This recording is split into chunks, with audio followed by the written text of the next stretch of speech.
much, Christina. I hope you don't mind me standing. I can't sit anymore. I guess you feel the same. So if you want to stand up quickly, feel free. I can very much relate to what you just said, Christina. I've been asking myself over and over again, can I keep doing what I do? Or do I need to completely change the course? And I've been questioning myself and everything that I do all over every time again.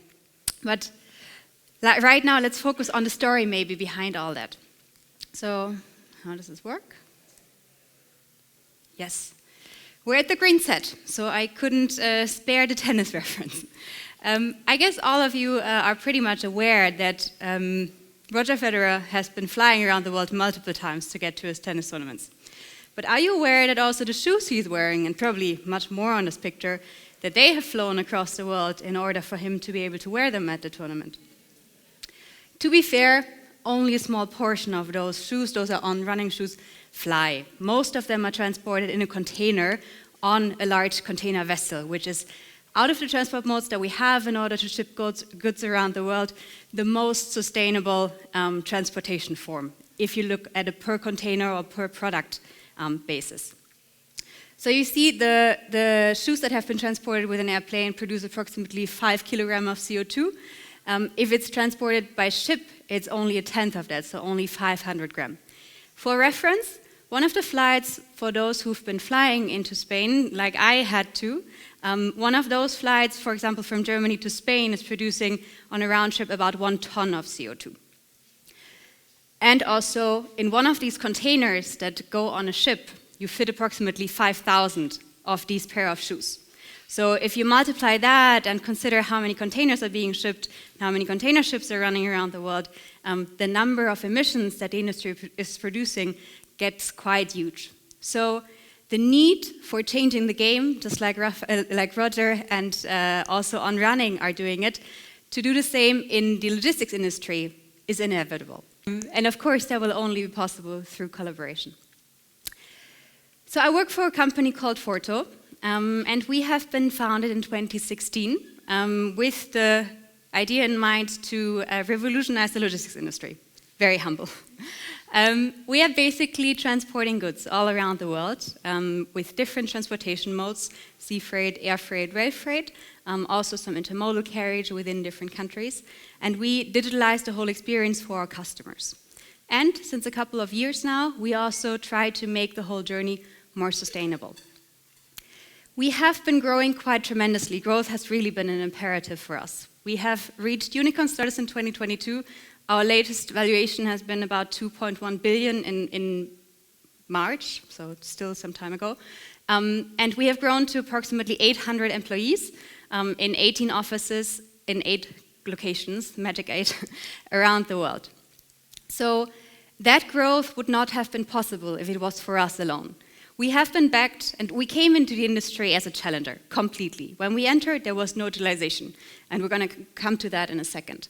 But there were a couple of both incumbents and challengers that did believe in our mission. And this is why I'm very much convinced that such a path and also the challenges that we're facing today are only possible through collaboration. So for example, we have been backed by different challengers, different investors, but also Maersk with their investment arm, one of the, or actually the biggest shipping company that exists in the world. They have invested into Forto because they believe that this mission is something that's going to drive change in the industry. We are collaborating, or one step back, we're an asset-free company, so we don't own any ships, nor planes, nor trucks, nothing. That means we have to work together with our partners, and it's this collaboration with the large carriers, whether in air freight or sea freight, with trucking companies and so on, is essential for us to be able to run our business. And last but not least, we are collaborating also with our customers, so really with all stakeholders around, in order to drive the transformation that's needed. So let's take a step back and look a little bit at the history of logistics, just to set the scene where we're coming from. In the 1500s, we were using horse carriages to transport goods.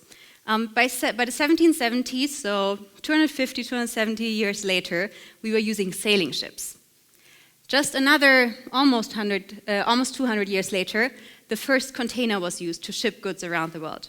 That was a complete revolution comparing to what's been happening before. Today, 90% of all goods are being transported at least once in a container, or at least parts of the goods. So there's been a huge paradigm shift around transportation and global trade. In 2016, when we entered the space, or when our founders were looking also at the logistics space, the tech stack of one of the traditional logistics companies looked like this. So you had a lot of phone calls, you had emails at most, fax was still one of the main ways to actually communicate and to transport information, and everything was managed in Excel spreadsheets. So that was as far as digitalization goes. And that's when we basically came in. We were founded with the vision to actually make shipping products as easy as sending an email. And I personally, back then, I think I actually didn't say it earlier, I joined Forto as one of the first 2 employees. Back then I was an intern, so I came fresh out of uni, and that big vision of coming into an industry and revolutionizing it from the ground up through digitalization really inspired me. So I started my internship officially in business development, but as some of you who might work in startups know, if there's no business that you can develop, you first have to create the business. So I was doing sales. And back then my job was to literally reach out to customers, potential customers, and understand sort of what were their needs related to logistics, digitalization, and so on. And I was completely amazed by how many companies actually told me, you know, digitalization, I don't believe in it. I think we're not going to need it.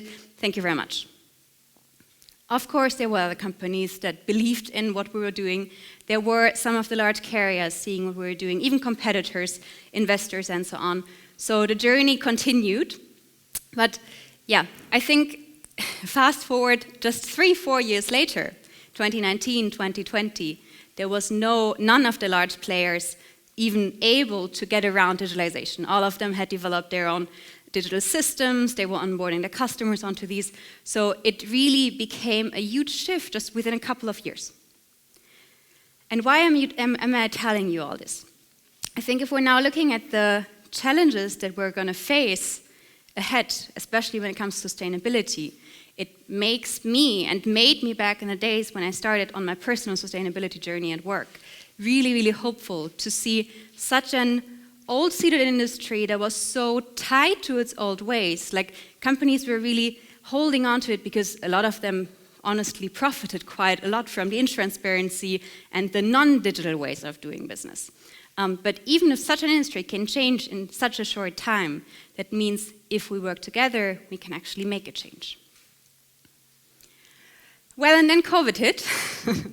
We spoke about it earlier today already. All of you have been in it, so I don't need to talk a lot about it.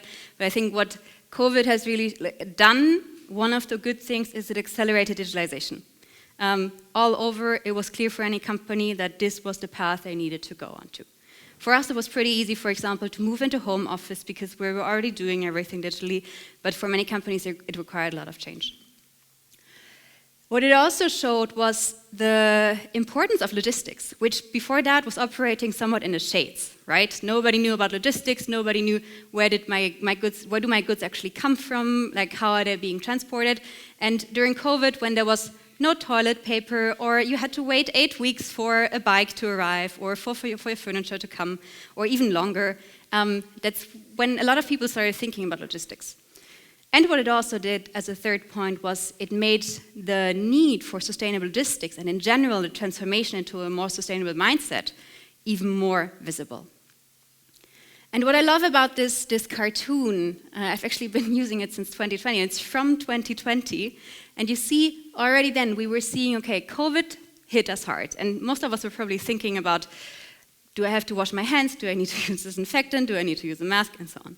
It was already visible that the recession was going to hit, and we're right in the middle of it right now.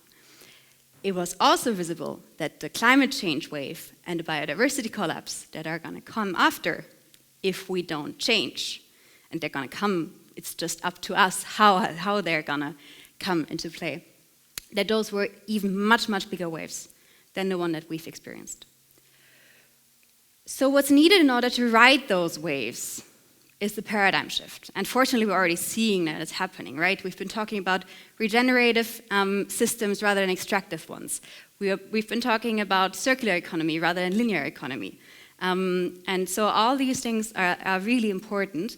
And one part of the paradigm shift for me that's crucial is putting collaboration over competition. So for a second, let's focus on the topic of emissions specifically. I know this is not the only topic related to sustainability, but just to make things easy, and by the way, I do believe very strongly that we can't solve one of the issues without also taking all of the others into account. So just looking at the planetary problems without also taking social topics into account probably won't do the trick.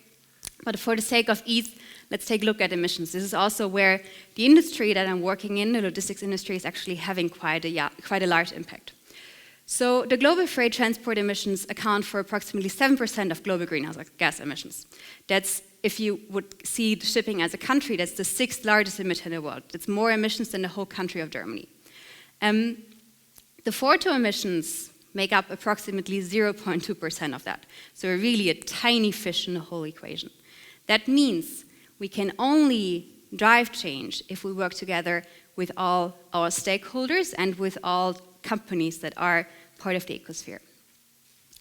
So how do we do that? We believe that sustainability is a responsibility, not just a choice. So we have, besides starting with ourselves, looking at our offices, training our employees, developed an offering which we can basically collaboratively integrate with our customers and our partners.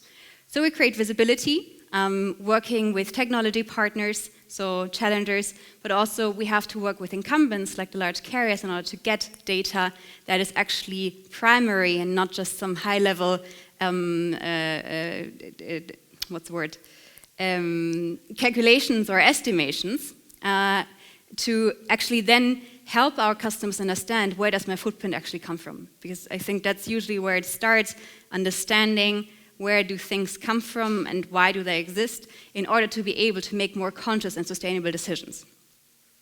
Secondly, we focus quite a lot at the moment on reducing emissions. So we're currently having an offer around biofuel, which are basically waste fuels, which are being used to create a net zero solution as an alternative fuel, basically. And also here again, we're collaborating. We can't do it on our own, so we're collaborating with both Hapag-Lloyd, one of the existing large carriers, and with Good Shipping, one of the innovative companies that are producing and then also basically integrating the fuel into the whole ecosystem. And then last but not least, we're offering compensation as a way to either transition until enough emissions reduction solutions are available or to compensate for what's still left over in the end. And I can proudly say that today, about 65% of our customers are taking climate action with us. So we've talked a lot earlier about how to make that change. And I think like seeing 65%, the question really is how do we get the 65% and even higher numbers to a larger level? And I really have to stay focused right now because otherwise I'm going to dive into philosophical questions and thoughts inspired by the discussions earlier. But I personally would say that it starts with the individual. Because every individual is like tied to a network. We're all interconnected. We're not separate from each other, right? So with everything that we do, we have always the opportunity to inspire people around us. And since we as individuals, we're decision makers, we're consumers, and with every euro or dollar or whatever that we spend on a product of a company, we actually vote for that company and for the product that they're producing. So we do have quite a lot of power in our hands. And since individuals are what make up organizations, this is also how we can take the mindset change that's happening on an individual level and start to create change on the organizational level, whether that's in institutions, in companies, wherever. And then by all of those organizations coming together through working groups, through the market, regulatory systems, that's what then in the end will actually create system change. So in the end, it doesn't matter whether we're talking about ourselves as individuals, as organizations, as partner companies, as customers and service providers, or even competitors, because in the end, we're all sitting in the same boat. So talking about the 65% again, why is it such an impressive number? And I didn't say it to impress any of you. I said it because we were told when we started, and for full transparency, a large share of that is coming through offsetting. But I personally believe it's better to get started than to do nothing and wait to do everything perfectly. But when we started on that journey, we were told, yeah, you can calculate with approximately 5 to 10% adoption rate. After half a year, we landed at 65% of our customers, or 60%, taking climate action with us. So what's the secret? What's going to make the change? And I personally would say it's empowerment. It's taking people with us on the journey. Because only if we, and like a lot of you have spoken about it earlier, we need transparency, we need data, we need understanding.